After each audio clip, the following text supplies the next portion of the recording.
apartments or their lost pets or their lost cats or something like that. You got a problem with that too? That doesn't even deserve an answer. Why not? Why doesn't it deserve an answer? You're taking people's work down. That's their advertisements for their art. As an artist, I know that postering and campaigning is part of putting on a show and making any money from my work. That's too bad. This is my poster that you're tearing down right here. This is ours from our show the other night. That's ours. And you know what? This cost us 65 cents a piece. So what'd you put it on a lamppost for? What's that? Why did you put it on a lamppost where somebody can put something over it? Well, that's okay. That's how people do it. They wait until the show's over and then they poster over it. I don't understand what the problem is. You're making more mess than we ever did. Look at you. You gonna pick all that stuff up too? Because you know what? When we do this, we don't make a mess. I don't understand your reasoning. You want people not to make art? You want nobody to know what concerts are happening? Are you through? No, I'm not through. I want an answer. You're not going to get it from me. So Fuck you're off. just going to go, fuck off. That's nice. That's good community spirit from this young lady. Yeah, this is community spirit, right? Yeah, it is. It's community. Oh, yeah. There's plays, there's art, there's music. A great night. Only $10. That's community. That's what that's about. Okay? That's people doing their art. That's what that's about. You want to, oh, I'm just a little old lady out here. Oh, yeah, poor you. You know what? That's bullshit. This is not what community is about. Community is about people letting people know what's going on. Talk to the rest of the neighbors and see how they feel about it. That's the kind of wisdom. All right, my name's Murray Whiteman. I'm the maintenance superintendent for the streets operations for the City of Vancouver. The telephone poles and what this program that I do look after fits into it is that we clear the posters off the poles. In the course of a year, for myself alone and the people that work for me on the posters, I'm spending about $250,000 to $300,000 a year on poster removal.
The main concern here to the city is the damage that's happening to the poles, and how can we get away from that?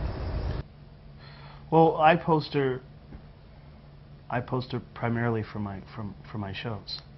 I'm a musician, and one of the few ways to get any notice out about your shows is to poster, obviously. I remember 6-7 years ago, if you went out and postered, especially for political stuff, almost always somebody would stop and give you a hard time about putting up posters. Hmm.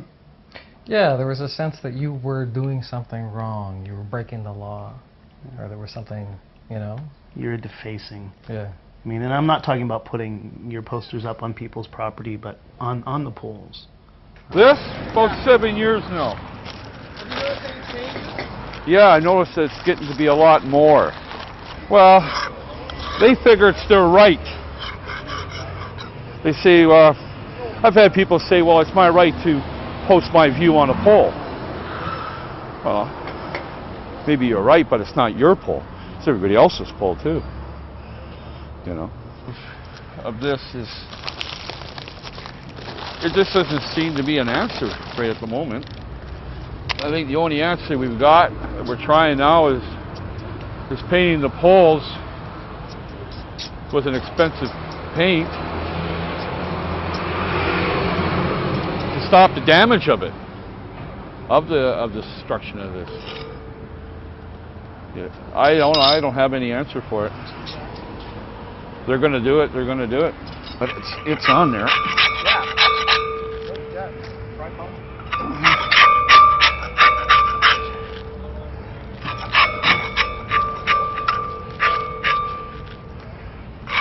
And some of them,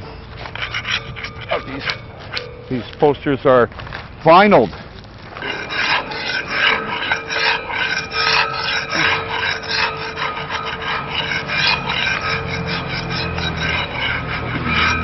Take it, they take it out. They put it, they take it, they take it, they put it, they put it, they take it. It doesn't matter. The city comes, cleans them. 2 minutes after, they're back there. So it becomes the same story. Oh, I got these 4 foot by 2 foot bags. I could probably end up getting 5 or 6 a day. And when you think about it, every one of those posters that are out there, right? Somebody was paid to design the poster most of the time. Somebody was paid to produce the poster for you. Somebody is bringing people out to the bars. They're spending money. The paper that was used. I mean, there's all kinds of spin-off.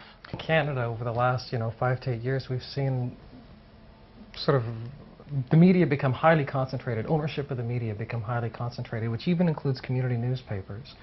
And so really what they want is, they don't want those community newspapers because they want to control editorial content per se. They want it because they want to control advertising. Because once you have a monopoly on the advertising spaces in print media, you can charge a ton of money for it. And people who are artists who are sort of on the margins economically, they can't afford to advertise. There's like out here on the drive, there's a woman. Her name's Lena. I believe it's Lena. She's notorious on the drive because she literally just goes out on a mission, and she goes out like every day, and for a few blocks tears down every single poster, and she takes it quite personally.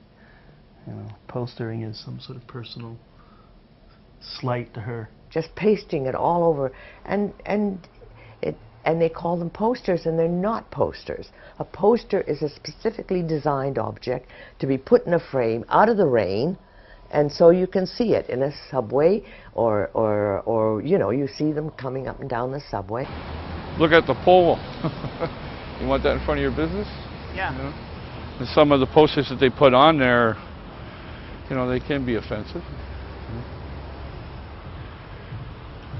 I think we need all the help we can get, Emery. Yeah, we do. I grew up here in Vancouver, but I mean, to let that East End Woodwards turn into nothing. I could get 500 posters done for $30 at a certain printer in town, and then I go out and do it myself. Cost me $30. For example, put an ad in the paper, join, organize. Have you never heard of organization? Organize, put out a free press, anything. But you may not do this to people's property. They have no respect for it. That's the other thing. I'm an old commie pinko, for Christ's sake, and the first thing you learn is you have to have respect for your neighbor. Stick their flyers on there. They're flyers. They're not posters. Postering is effective. Without a doubt, it has an impact on the number of people that know that your gig's happening. They get interested in your gig. They get to know your name or the name of your production company, your theater company. It's a medium. It's amazing. It's amazing how many times, if you're out there postering, like myself, if people see your name out there in a poster enough times, it gives you an air of legitimacy with them, right? It's a really important way of getting your name out there. They used to come, I know, 4 or 5 years ago, they came and every Monday or something, or Sunday, and tore down all the flyers.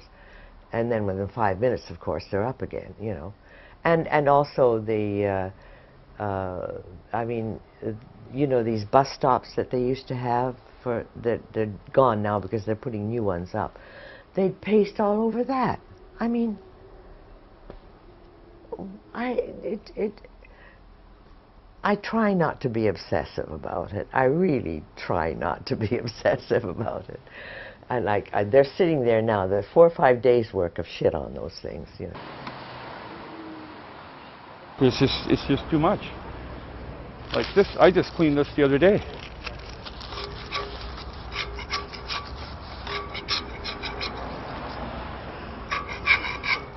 And these scrapers, I probably go through about 5 or 6, 7 a day.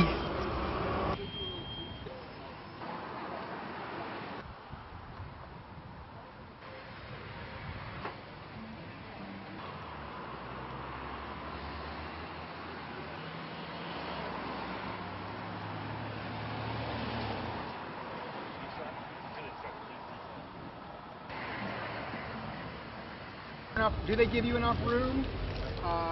What do you? Oh, those things are a joke, Steve. The little you'll see like one every couple blocks. The city sponsored poster space on poles, but they're hardly enough room, right? They're not even close to being enough room. They get filled up the moment they're taken down. Right, they get filled up right away. So, if you're gonna strictly limit your postering to those,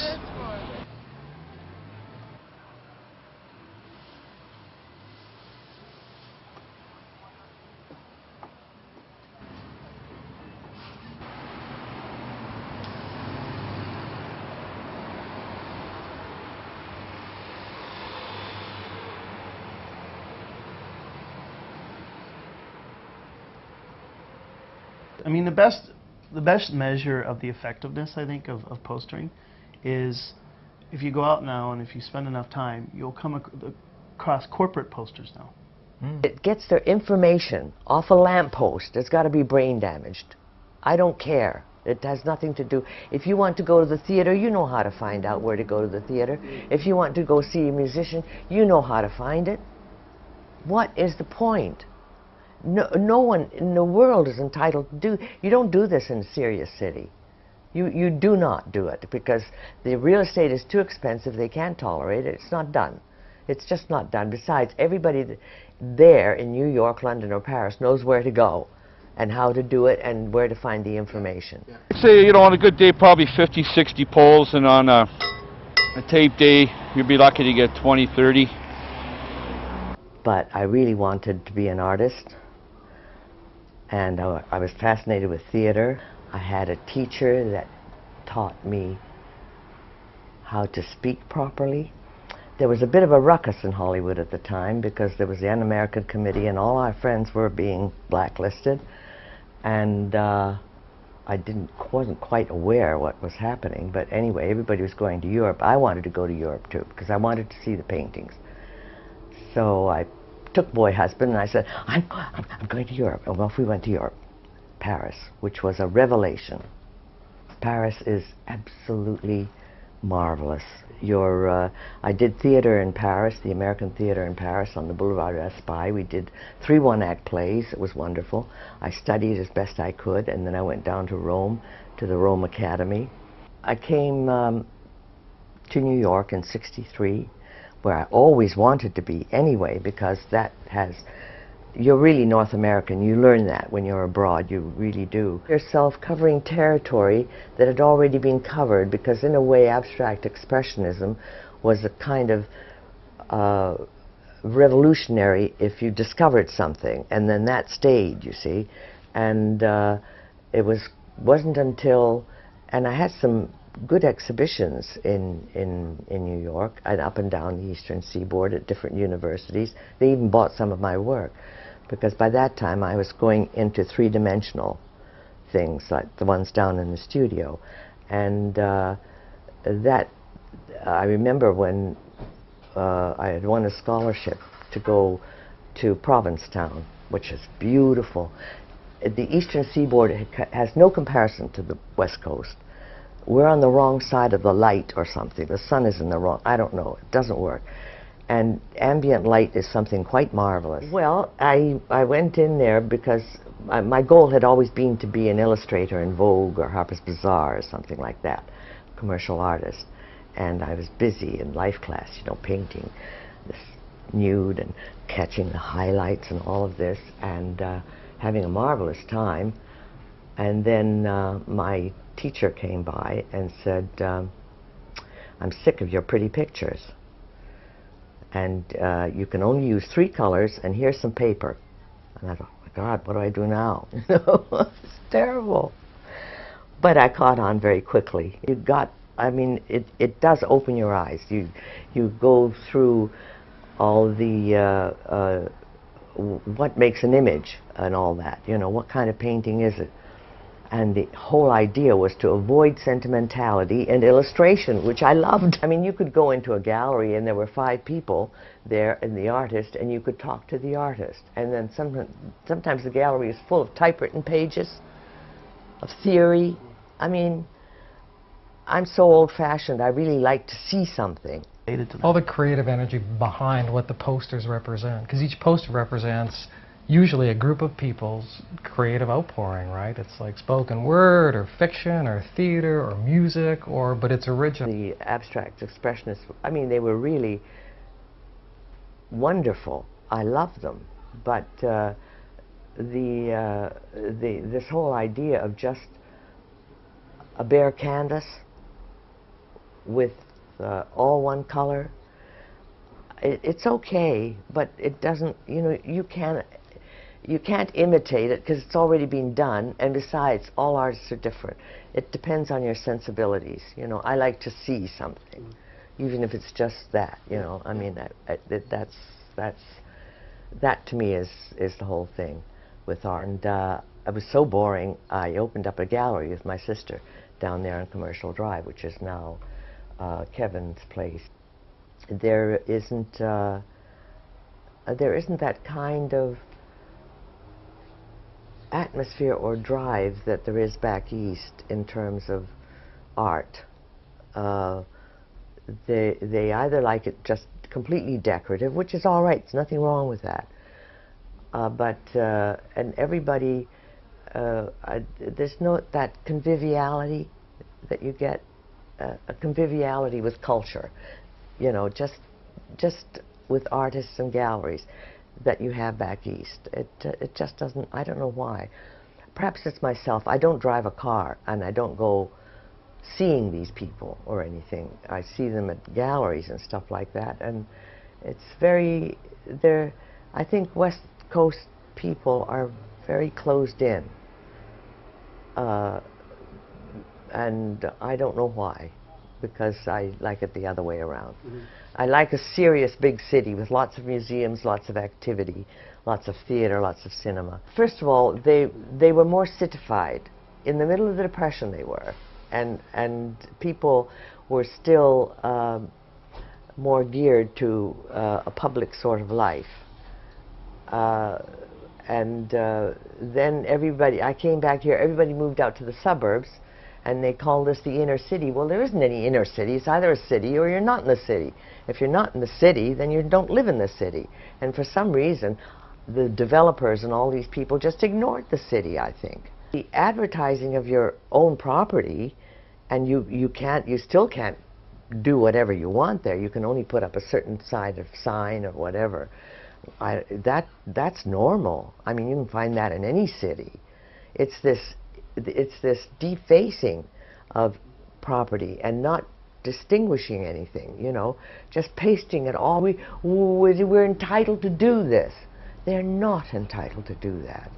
They are not. They have simply abrogated the responsibility of telling these people that they can't do that. If they think they're entitled, I'm certainly entitled to tear them off.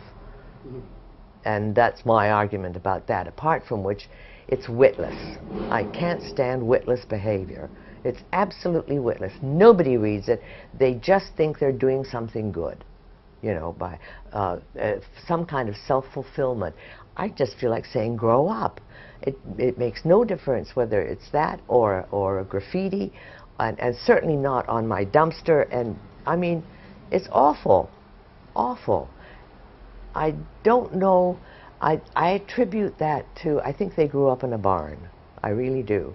They have no sense of civic virtue. They don't care where they live. They don't read the stuff. They just feel they can plaster their message. I don't do that to anyone. I don't go around plastering my message. Oh, room for rent. My God, there's all kinds of ads you can put in the paper for room for rent. You don't have to stick it on a bloody lamppost. It cost $300, $400 a post to paint 4 or 5 years ago, and they didn't even allow the paint to dry. I don't know who these people are. I really don't. They are not organized. They have no idea that they're living in a city. This is a city street. All the merchants on here do not like it. They don't want to do anything about it because they don't want these twits coming and breaking their windows, as they do sometimes. I think that they have no respect for each other either. That's the biggie, because they don't, because one puts a layer up, then the other one goes and puts layers on that, and then they go up to the next one and put layers on that, and that, I mean, what is the point of it? And I find over, you know, 7 or 8 years in Vancouver, hanging around in the cultural community, I now depend on postering for information about gigs. I actually stop and read the polls. Yeah. You know, and they get, the change up happens, what, every 2-3 days? You stop and you read them. A lot of times it's the same posters, but a new gig gets put up, and that's how I know stuff's happening.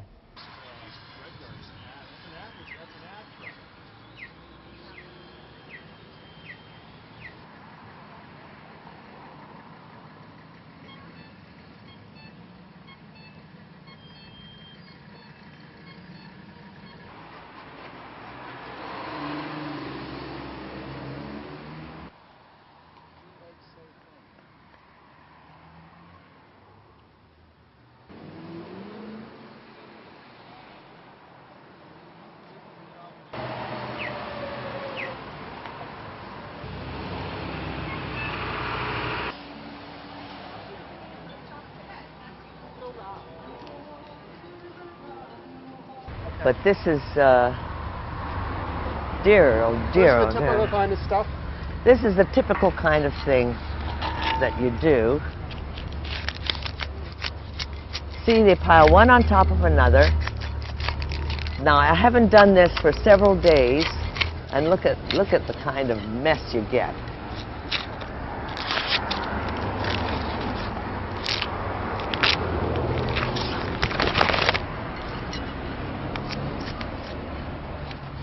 Dumbest question in the world is you never come in with a paintbrush and paint them afterwards? That's, the city did that, and they didn't even get a chance for paint to dry, and they started sticking them up again. And look at this. This is already, you know, and it sits there for days. So you have nothing specifically against the posters and things like that? No, I don't. You ever find any of them really offensive? I find the whole idea offensive. Besides the idea, do you ever find No. the content that disturbing? No, I don't read the content. How can you read it? I mean, you have to be brain damaged to get your information off a lamppost. Right? Uh-huh. Yeah, but you know what you're fucking up, right? What? You're just providing the rest of us with $10 more an hour to go cover that thing again. Thank you. You're welcome. I'm glad to please you. That's the kind of abuse you get. That's usually what you get.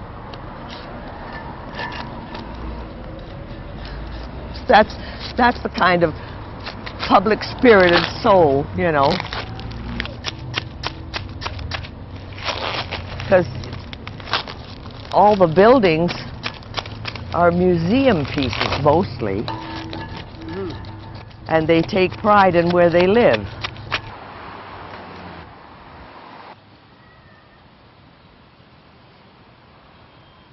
I don't own the pool any more than anyone else does, right? Like, it's shared space.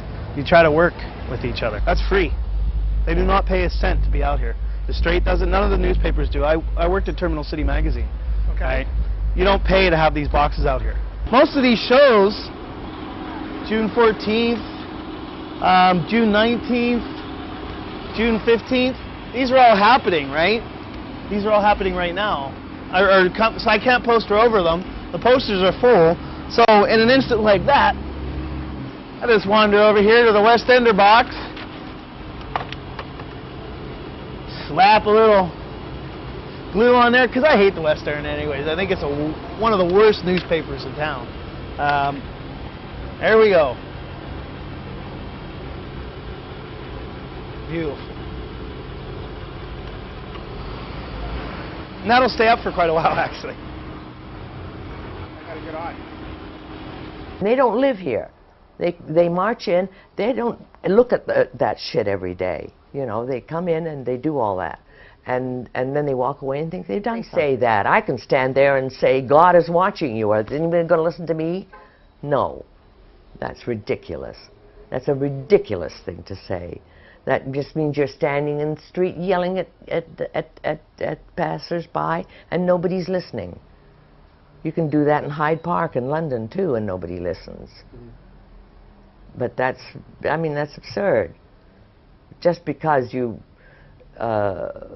feel like shouting and plastering every available surface with some message that you think is valid. Get them off. These guys can have a big sign that says Van City Credit Union or Liquor Store in these big letters.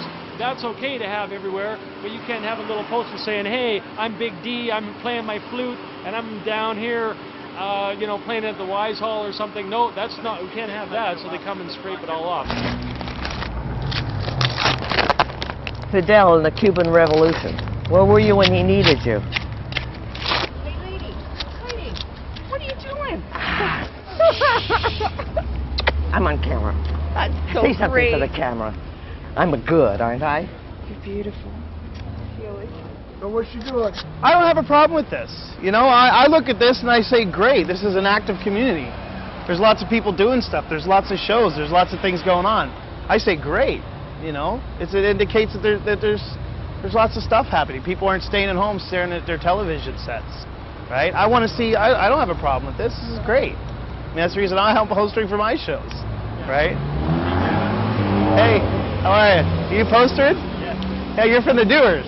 She's taking down these damn posters that people keep throwing onto the light standard, and there are places where you can poster legally, but She paid to do it?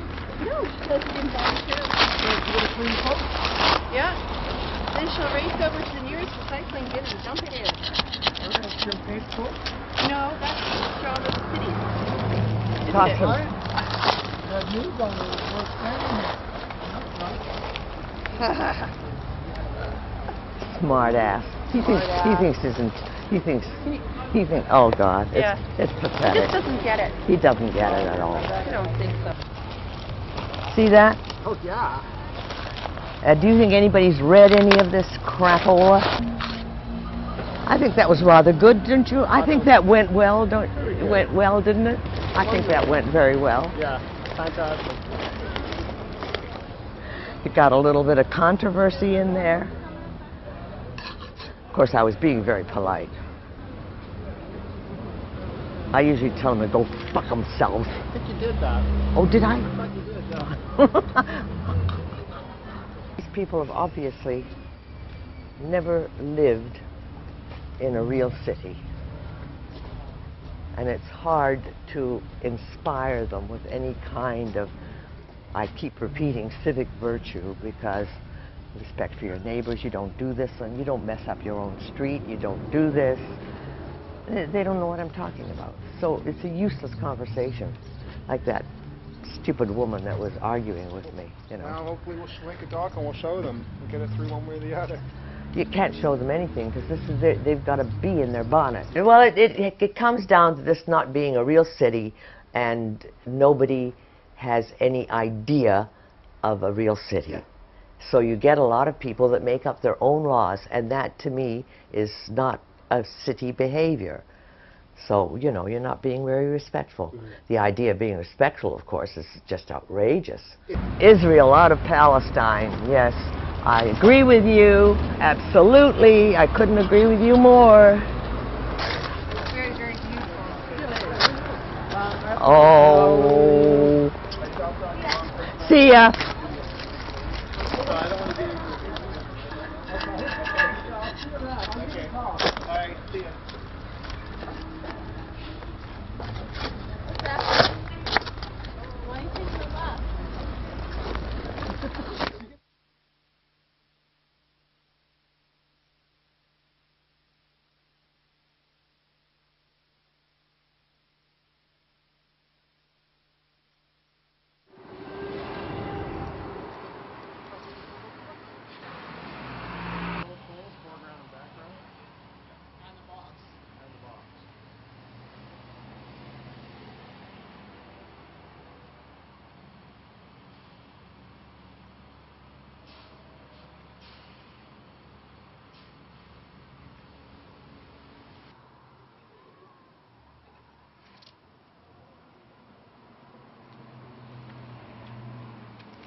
Sure sign of a Just, they go up and they go down. They go up and they go down. They go up and they